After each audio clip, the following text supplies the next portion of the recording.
Bonjour à tous, bienvenue pour ce nouveau Hit Story qui va être consacré à un monument du hip-hop des années 2000, en l'occurrence In Da Club, interprété par le rappeur Bad Boy 50 Cent pour son premier album commercial Get Rich or Die Trying.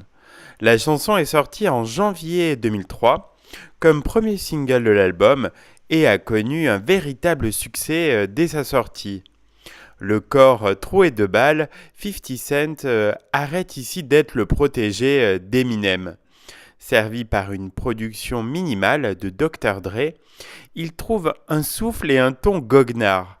Ce titre, In Da Club, sera son premier numéro 1, puis un classique musical de la décennie 2000. Mais comment est donc né le morceau ? Après avoir été découvert par Eminem en 2002, il s'est rendu à Los Angeles où il va travailler avec le producteur de rap Dr. Dre. In Da Club a été le premier des 7 titres qu'il a enregistrés avec lui en 5 jours. La production a été donnée au départ au groupe de hip-hop D12, mais a été transmise à 50 Cent finalement. Il a enregistré la piste avec seulement le rythme de la batterie présente. Comme une grande partie de l'album Get Rich or Die Trying était plutôt sombre, il voulait une chanson qui soit exactement le contraire. Il a défini le morceau comme une célébration de la vie.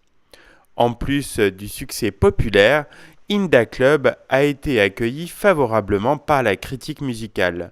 The Source a qualifié la chanson de début de fête garanti avec ses klaxons, organes funky, riffs de guitare et claquements de mains clairsemés.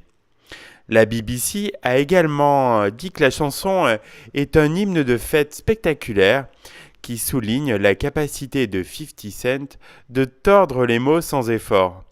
Ce titre, In Da Club, avait donc un énorme potentiel à la base, mais les aspects visuels du clip vont encore le renforcer. La caméra du réalisateur Philip Atwell nous emmène au sein du camp hip-hop nommé Shady Aftermath Artist Development Center, situé dans une zone désertique. Des infirmières, aussi sexy qu'appliquées, intervenaient sur l'imposant rappeur, tandis que Eminem et Dr. Dre assistaient à l'opération, tel le docteur Frankenstein observant la naissance de son monstre et lui imposant un programme très strict.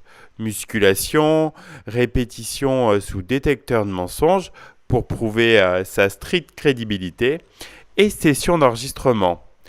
Tout était donc fait pour que ce single se classe à la première place du Billboard Hot 100, soit nommé comme meilleur son rap aux Grammy Awards et s'immisce dans chaque soirée d'anniversaire jusqu'à celle de la génération Y.